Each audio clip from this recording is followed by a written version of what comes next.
Kalispera Athena. Good afternoon, Athens. Thank you for having me today. You want disrupt? I got disrupt. No, I've got downright revolution. We're going to talk about the most exciting, most interesting, and probably the most important technological innovation, invention in computer science of the last 20 years. I'm here to talk about Bitcoin. And perhaps you've heard about Bitcoin before. Let's do a quick check. How many of you here have heard of Bitcoin before today? Oh, all right, we've got a good crowd. How many of you own Bitcoin? Even better. All right. Bitcoin is digital money, but it is so much more than that. Saying Bitcoin is digital money is like saying the internet is a fancy telephone. It's like saying that the internet is all about email. Money is just the first application. Bitcoin is a technology, it is a currency, and it is an international network of payment and exchange that is completely decentralized. It doesn't rely on banks, it doesn't rely on governments. And we have never done this before in the history of humanity.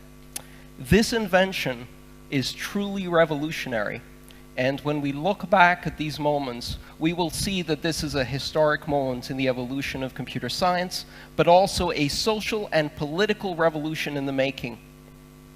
So let's get started. Bitcoin is digital money. It's money just like euros or dollars, only it's not owned by a government. And you can send it from any point in the world to any other point in the world, instantaneously, securely, and for minimal or no fees at all. 2 days ago, we saw one of the largest transactions ever recorded on the Bitcoin network, where someone transferred $150 million between two Bitcoin accounts in 1 second for 0 fees. And just that allows you to grasp how disruptive this technology is going to be in terms of international payment systems. But this is just the beginning. Bitcoin is a digital currency that came into existence in 2008 as an invention by a person called Satoshi Nakamoto.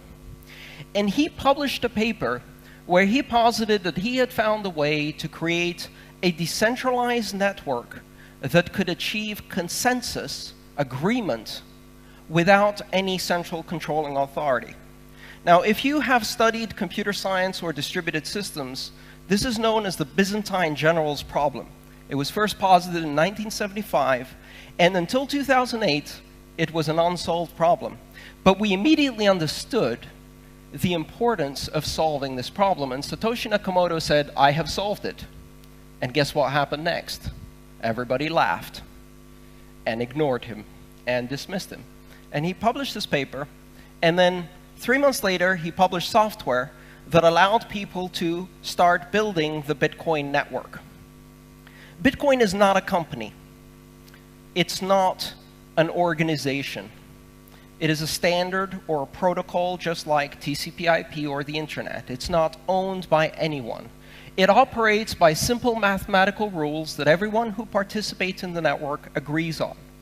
And through this simple mechanism, and through the invention of Satoshi Nakamoto, Bitcoin is able to allow a completely decentralized network of computers to agree on what transactions have occurred on a network, essentially agreeing on who currently has the money. So if I send money from my account to somebody else's account in this peer-to-peer, completely decentralized network, it's just like sending an email.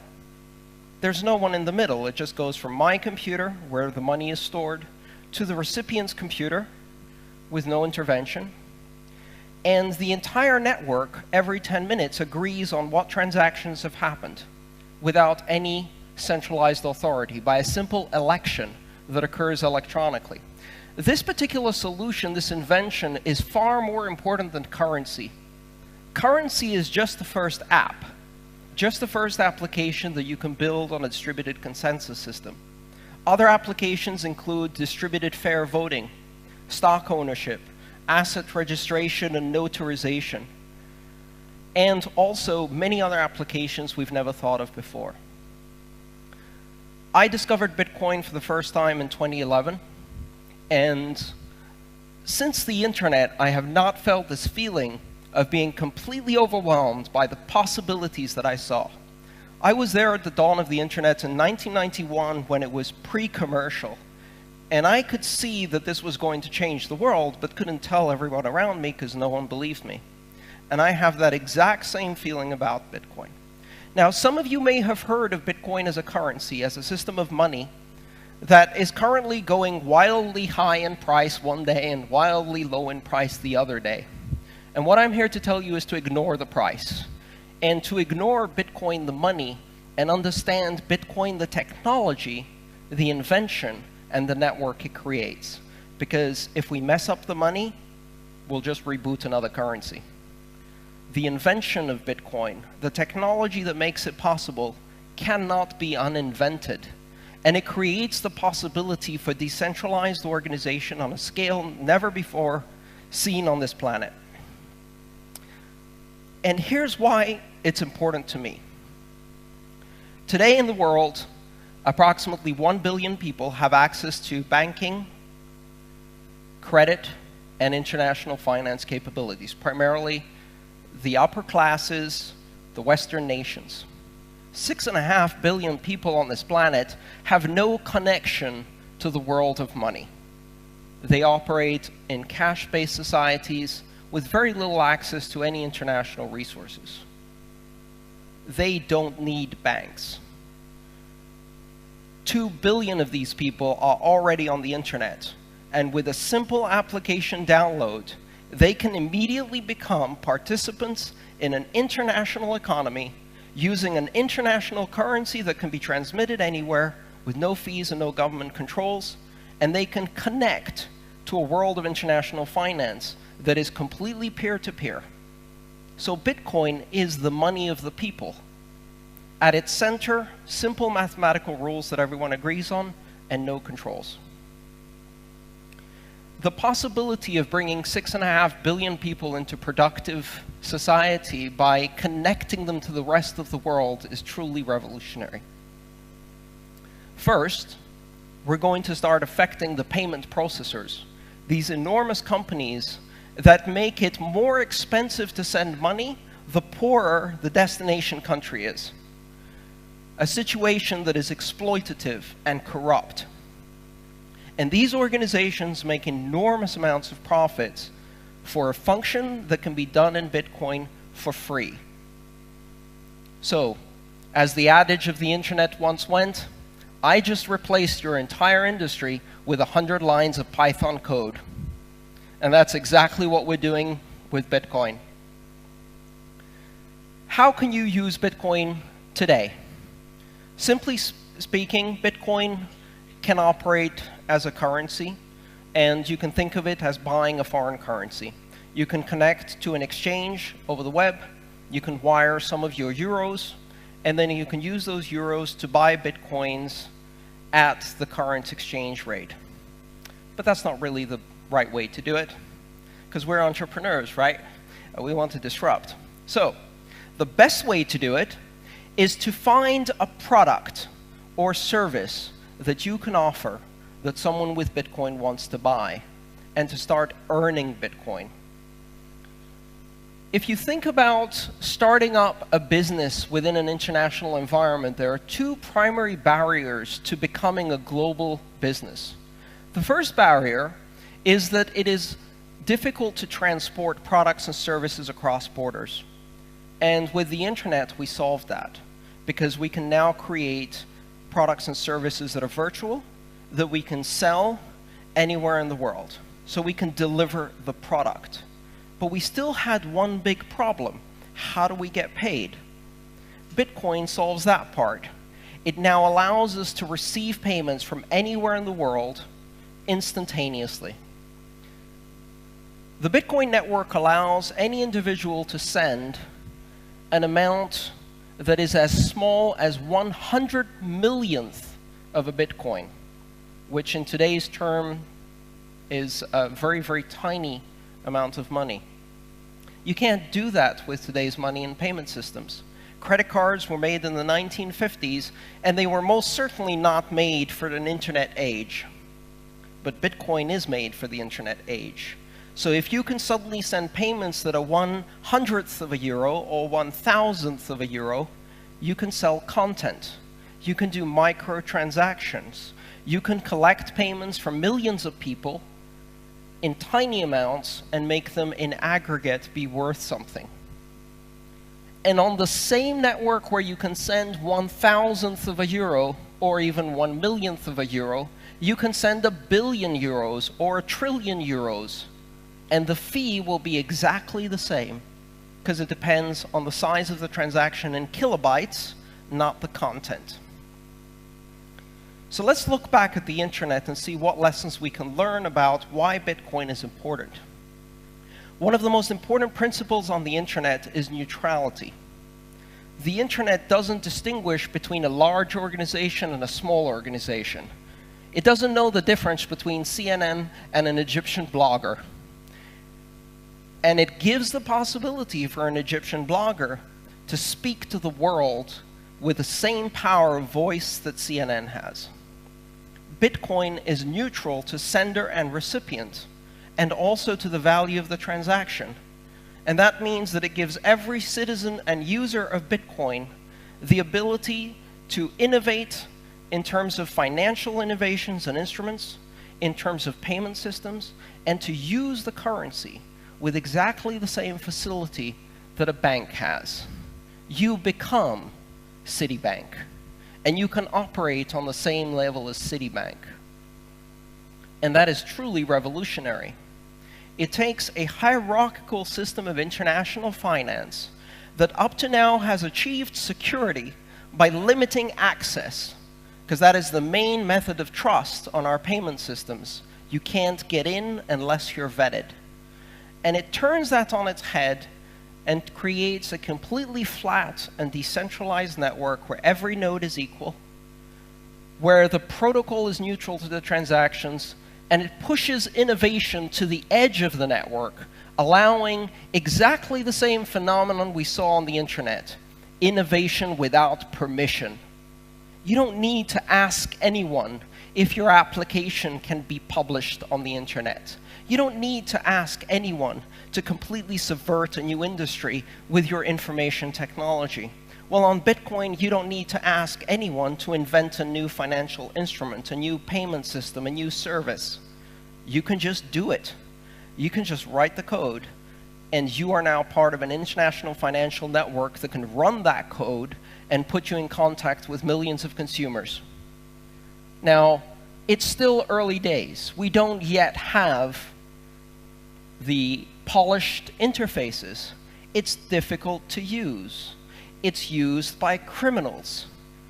It's used by various organizations around the world, and it's not easy to see exactly who is using Bitcoin. I've heard all of that before. When I was on the internet in 1991, it was a den of thieves, pornographers, pirates, and criminals, right? But it didn't matter, and it doesn't matter now. And the reason it doesn't matter is because the same power of the technology that can be used by a criminal to promote their criminal activities can be used by all of the rest of us to do good, to do incredible things all across the world. And there's more of us. So Bitcoin creates this environment that is ripe for innovation because it's not a currency. It's a technology, a network, and a currency.